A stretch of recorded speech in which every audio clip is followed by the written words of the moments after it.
আসসালামু আলাইকুম। আমি আব্দুর রউফ। আশা করি সবাই ভালো আছেন। এয়ারটেক জোনের পক্ষ থেকে স্বাগতম।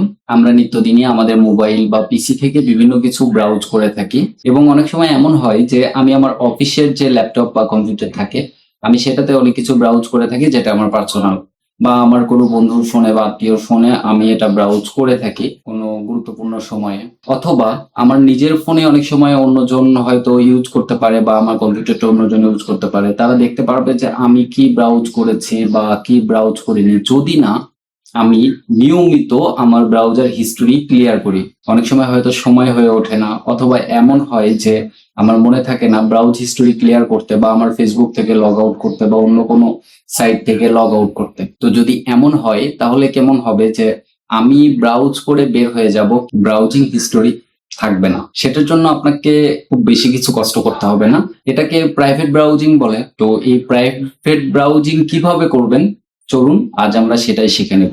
আমার ভিডিওটি ভালো লাগলে ভিডিওটিতে লাইক দিবেন। ফার্স্ট কমেন্টে আমার ইউটিউব চ্যানেল লিংক দেওয়া থাকবে, চাইলে ঘুরে আসতে পারেন আমার ইউটিউব চ্যানেল থেকে। সেই সাথে আমার ইউটিউব চ্যানেলটিকে সাবস্ক্রাইব করে রাখার অনুরোধ রইল। চলুন শুরু করি।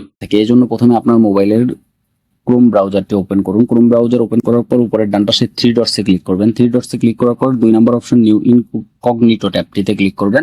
এক্ষেত্রে আমার এখানে ব্রাউজার শো করতেছে কিন্তু এটা স্ক্রিন রেকর্ডারেও শো করবে না বা কোথাও কোনো রেকর্ড থাকে না, তাই আপনারা ব্ল্যাক স্ক্রিন দেখতে পাচ্ছেন। এখানে উপরে ব্রাউজারটি ওপেন করার সাথে সাথে উপরে আপনারা সার্চ অর টাইপ ইউআরএল অপশনটি আসবে, সেখানে আপনারা যা দেখতে চান সেটা টাইপ করে সার্চ দিবেন। দেখা হয়ে গেলে বের হওয়ার সময় উপরের ডান পাশে থ্রি ডটস এর পাশে যে ওয়ান লেখা আছে সেই অপশনটিতে ক্লিক করবেন। যে বক্সটি আসবে বক্সের ডান পাশের ক্রসে ক্লিক করে আপনি বের হয়ে যাবেন। বের হয়ে যাওয়ার পর আপনি কোথাও আর এর কোনো হিস্ট্রি থাকবে না। আপনি যদি ক্রোমের হিস্ট্রিতে যান আপনি কোনো হিস্ট্রি পাবেন না। ধন্যবাদ সবাইকে, আজ এ পর্যন্তই। আবারও কথা হবে নতুন কোনো ভিডিওতে নতুন কোনো টপিক নিয়ে। সে পর্যন্ত সবাই ভালো থাকুন। আল্লাহ হাফেজ।